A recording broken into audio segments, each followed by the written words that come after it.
In the early years of World War II, Germany appeared unstoppable.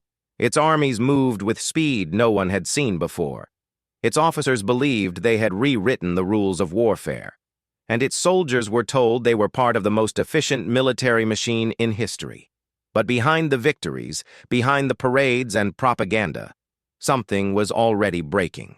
Not on the battlefield, not in the trenches, but deep inside the system that was supposed to support the war.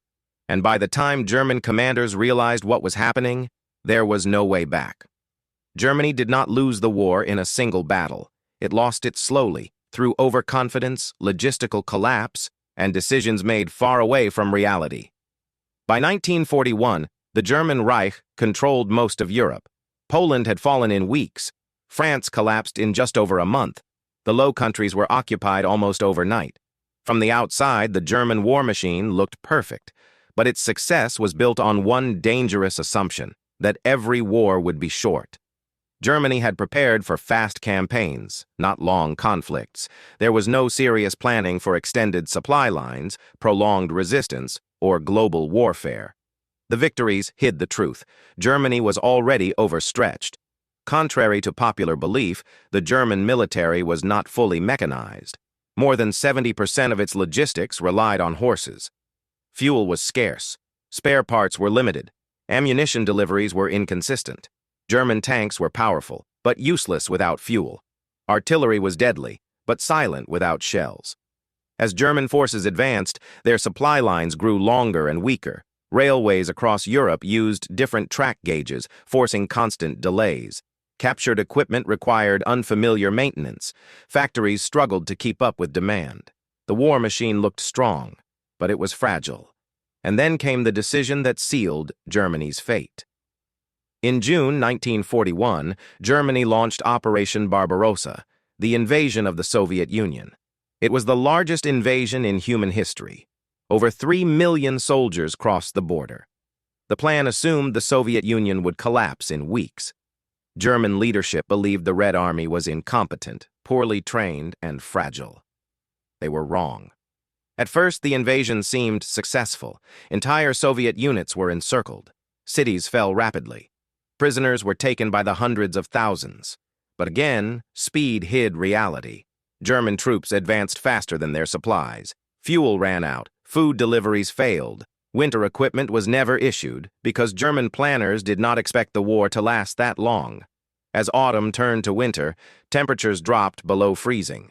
Engines stopped working. Weapons jammed. Soldiers froze in summer uniforms. Meanwhile, the Soviet Union did not collapse. Factories were dismantled and rebuilt east of the Ural Mountains. Fresh divisions arrived from Siberia. Supply lines shortened for the defenders and stretched further for the invaders. German soldiers who had been promised victory now faced starvation, cold, and constant counterattacks. Morale collapsed. The illusion of superiority was gone. And still, German leadership refused to adapt. Retreats were forbidden. Defensive positions were ordered where none could be held. Officers were punished for telling the truth. Hitler increasingly made decisions based on ideology, not reality. By 1943, the situation was irreversible. Germany was fighting enemies it could not outproduce. The United States alone was manufacturing more aircraft, tanks, and ships than Germany could ever hope to match. American factories worked around the clock. Standardized equipment, simplified repairs. Logistics were treated as a weapon. German soldiers noticed the difference immediately. Captured Allied supplies were better, more plentiful, and more reliable. There are countless accounts of German troops being shocked by what they found. Fuel depots filled to the brim, food in quantities they had never seen. Vehicles abandoned not because they were damaged, but because there were too many. The myth of German efficiency collapsed completely. By 1944, German units were shadows of their former selves. Experienced soldiers were dead or wounded. Replacements were rushed, poorly trained, and often teenagers or elderly men. Air superiority was lost. Railways were constantly bombed. Cities were reduced to rubble. German industry continued producing weapons. But without fuel, pilots, or trained crews, production meant nothing. The war had become unwinnable. Yet the fighting continued. Not because victory was possible, but because surrender was forbidden. Entire cities were sacrificed for symbolic resistance. Soldiers were ordered to fight without hope of reinforcement or extraction.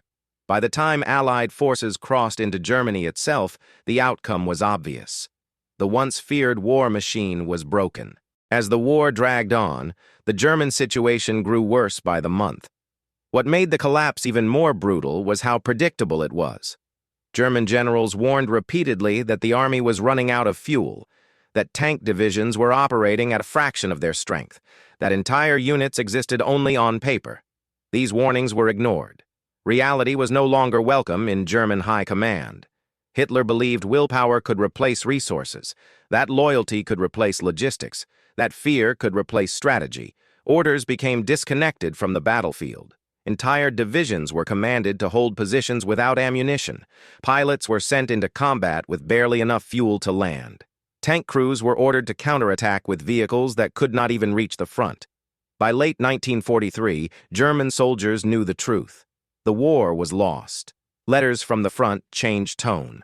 Early confidence disappeared, replaced by resignation. Many soldiers wrote that they were no longer fighting for victory, only survival. The Eastern Front became a slow-motion disaster. Soviet artillery fire never stopped. German trenches were smashed daily. Replacements arrived already broken. The Red Army learned quickly and adapted faster. German tactics that once shocked the world no longer worked.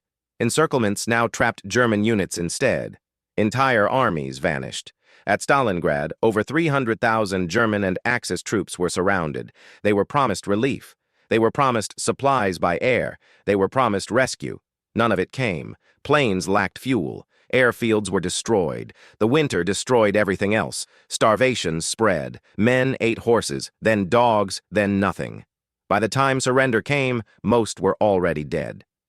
Stalingrad was not just a military defeat, it was psychological. After it, belief collapsed. In the West, the situation was no better. Allied bombers flew over Germany day and night. Factories were destroyed faster than they could be rebuilt. Rail hubs were erased from maps. Oil refineries burned continuously. Germany still produced weapons, but could not deliver them. A tank without fuel was scrap metal. A plane without a trained pilot was useless. The air war crushed morale at home. Cities were turned into ruins. Millions were displaced. Civilian faith in victory vanished. Yet propaganda continued to promise miracles. Wonder weapons, secret projects, last-minute salvation. None of it mattered. By 1944, Germany faced invasion from both sides. The Allies landed in Normandy. German defenses were weaker than expected, not because of lack of courage, but lack of resources. Many coastal units consisted of exhausted veterans and poorly trained conscripts. Ammunition was limited. Communication lines were broken almost immediately. Once again, orders made no sense. German units were ordered to counterattack without air support, without fuel, without coordination. They were destroyed. As Allied forces pushed inland, German retreat turned into collapse. Columns were bombed from the air, vehicles were abandoned, soldiers fled on foot. On the Eastern Front, Soviet forces entered German territory. What followed was chaos. Civilian evacuations clogged roads. Military units mixed with refugees. Command structures dissolved. Germany was no longer a state at war. It was a system falling apart. In the final months, the German army was barely an army. Teenagers were handed rifles. Elderly men were sent to the front. Training was minimal or non-existent. These units were not meant to win.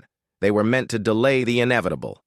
By the time Allied troops reached the heart of Germany, resistance was symbolic. The war ended not with a final battle, but exhaustion. Germany had been consumed by its own ambition. It had mistaken early success for invincibility, speed for strength, ideology for reality. The soldiers paid the price, not just in defeat, but in suffering that could have been avoided. World War II proved one brutal lesson.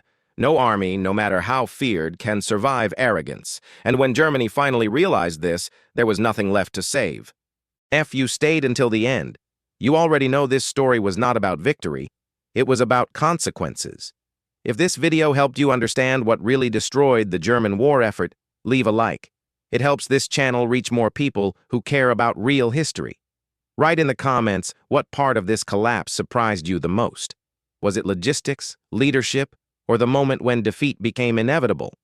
And if you believe these stories should not be forgotten, share this video. History only survives when it is remembered.